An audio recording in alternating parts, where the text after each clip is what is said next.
మనకి సురా 33 కోట్ల వేల కోట్ల మంది దేవతలు ఇంత ఉన్నారంటారు. సో ఇంతమంది దేవుళ్ళలో నేను ఎవరిని కొలవాలి? ఎందుకు ఈ డౌట్ వచ్చింది చెప్తాను. కలియుగ దైవం వెంకటేశ్వర స్వామి అంటారు. ఆయన్ని కొలుస్తూనే డబ్బు వస్తుంది అంటారు. సో వారి సతీమణి లక్ష్మీదేవి, ఆమె డబ్బులు ఇస్తుంది. మరి శివుణ్ణి కొలిచే వాళ్ళ పరిస్థితి ఏంటి? వీళ్ళకు డబ్బులు రావా? ఎవరిని కొలవాలి? ఎంతమందిని కొలవాలి? ఇది క్లారిటీ ఇవ్వండి గురుగారు. లేదు, మనకి మంచి ప్రశ్న అడిగారు. ఎందుకంటే ఎవరిని ఉపాసన చెయ్యాలి అనేటువంటి దాని మీద క్లారిటీ ఉండాలి. మీరు అన్నట్టు ఎన్ని కోట్ల దేవతలు ఉన్నా సరే అంతా శక్తి ఒకటే.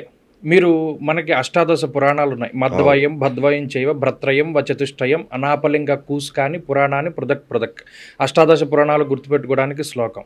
అందులో ఏ పురాణమైనా తీయండి, దాంట్లో ఒకటే ఉంటుంది. ఒక పరమాత్మ ఉన్నారు, ఆయన అనేకం అవ్వడానికి సంకల్పం చేశారు, ముందుగా ఇంకొకరిని సృష్టించారు, ఆ సృష్టి అలా అనుక్రమంగా జరుగుతూ ఉన్నది. ఇందులో ఎన్ని దేవతా అంశాలు ఉన్నా సరే అందులో ప్రతి దాంట్లోనూ ఒక జీవాత్మ, ఒక పరమాత్మ. మీకు దీనికి ఒక బెస్ట్ బుక్ సజెస్ట్ చేస్తాను.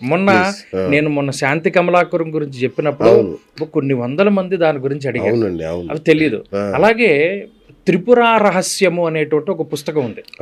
ఇది ఓల్డ్ ప్రింట్స్ ఉన్నాయి, కొత్తగా అయితే అరుణాచలంలో మనకి చాలా అవైలబుల్ గా ఉంది. రమణ మహర్షి ఆశ్రమం వాళ్ళు ఎక్కువ ప్రింట్ చేస్తున్నారు. త్రిపుర రహస్యం అనే పుస్తకంలో ఒక జీవి, అంటే అది ఎవరు ఉపదేశించారో కూడా దాంట్లో ఉంటుంది. సాక్షాత్తు దత్తాత్రేయుడు పరశురాముడికి ఉపదేశించారు.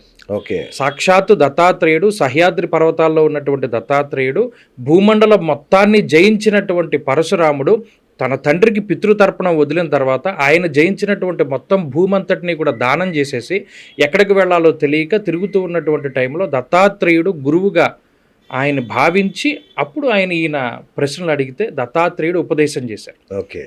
ఆ తర్వాత పరశురాముడు ఉపదేశం చేసినటువంటి వారు దాని గురించి అందులో ఉంటుంది త్రిపుర రహస్యము.